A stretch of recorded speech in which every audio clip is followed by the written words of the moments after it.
அஇஅதிமுக பொதுச் செயலாளரும் மக்களின் முதல்வருமான செல்வி ஜெயலலிதா தமிழக முதலமைச்சராக மீண்டும் பதவியேற்க வேண்டி கோவில்கள், தேவாலயங்கள் மற்றும் மசூதிகளில் தொடர்ந்து சிறப்பு வழிபாடு மற்றும் பிரார்த்தனைகள் மேற்கொள்ளப்பட்டு வருகின்றன.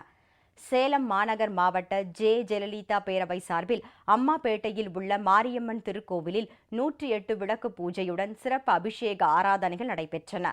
அமைச்சர் திரு எடப்பாடி கே பழனிசாமி, சட்டமன்ற உறுப்பினர்கள் உள்ளிட்ட கழக நிர்வாகிகள் கலந்து கொண்டனர். விழுப்புரம் தெற்கு மாவட்ட மாணவர் அணி சார்பில் கள்ளக்குறிச்சியில் உள்ள செம்பொர் சோதிநாதர் கோவிலில் சிறப்பு அபிஷேக ஆராதனை நடைபெற்றது. அமைச்சர்கள் திரு பி பழனியப்பன், திரு ப மோகன், நாடாளுமன்ற உறுப்பினர்கள் திரு எஸ்.ஆர். விஜயகுமார், டாக்டர் லட்சுமணன், சட்டமன்ற உறுப்பினர்கள் உள்ளிட்ட கழக நிர்வாகிகள் கலந்து கொண்டு மனமுருக வழிபட்டனர். விழுப்புரம் தெற்கு மாவட்ட ஜெயலலிதா பேரவை சார்பில் ரிஷிவந்தியம் செல்லியம்மன் கோவிலில் சிறப்பு அபிஷேகம் மற்றும் தீப ஆராதனை நடைபெற்றது. அமைச்சர் திரு ப மோகன் உள்ளிட்ட கழக நிர்வாகிகள் மற்றும் பொதுமக்கள் ஏராளமானோர் கலந்து கொண்டனர். அன்னதானமும் வழங்கப்பட்டது. மதுரை மாநகர் கழக அஇஅதிமுக சார்பில் ஸ்ரீ பெரியநாயகி சமேத திருக்கோவிலில் அம்மனுக்கு சிறப்பு அபிஷேகம் மற்றும் ஆராதனைகள் நடைபெற்றன. தொடர்ந்து 508 தேங்காய்கள் உடைத்து சிறப்பு வழிபாடு நடத்தி பக்தர்களுக்கு பிரசாதம் வழங்கப்பட்டது. அமைச்சர் திரு செல்லூர் கே ராஜு, நாடாளுமன்ற உறுப்பினர் திரு கோபாலகிருஷ்ணன் உள்ளிட்ட கழக நிர்வாகிகள் மற்றும் பொதுமக்கள் ஏராளமானோர் மனமுருக பிரார்த்தனை செய்தனர். திருவாரூர் மாவட்ட கழக மகளிர் அணி சார்பில் ஆலங்குடி ஆபத் சகாயேஸ்வரர் ஆலயத்தில் ஸ்ரீ மகா குரு யாகம், மகா அபிஷேகம் மற்றும் அன்னதானம் நடைபெற்றது.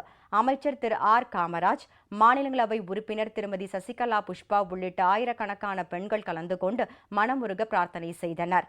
திருவண்ணாமலை அருணாச்சலேஸ்வரர் திருக்கோவிலில் தமிழ்நாடு வேளாண்மை தொழில்நுட்ப அலுவலர் சங்க உறுப்பினர்கள் 2000 பேர் ஒன்று சேர்ந்து மக்களின் முதல்வர் செல்வி ஜெயலலிதா மீண்டும் முதலமைச்சராக பொறுப்பேற்க வேண்டி 14 கிலோமீட்டர் தூரம் உள்ள கிரிவல பாதையை வலம் வந்து சிறப்பு பிரார்த்தனை செய்தனர். அமைச்சர் திரு அக்ரி எஸ்.எஸ். கிருஷ்ணமூர்த்தி, கழக நிர்வாகிகள் ஏராளமானோர் இதில் கலந்து கொண்டனர். நெல்லை மாவட்டம் கீழப்பாவூரில் உள்ள நரசிம்மர் கோவிலில் நெல்லை அஇஅதிமுக சார்பில் சிறப்பு ஆராதனையும் மகா யாகமும் நடைபெற்றது.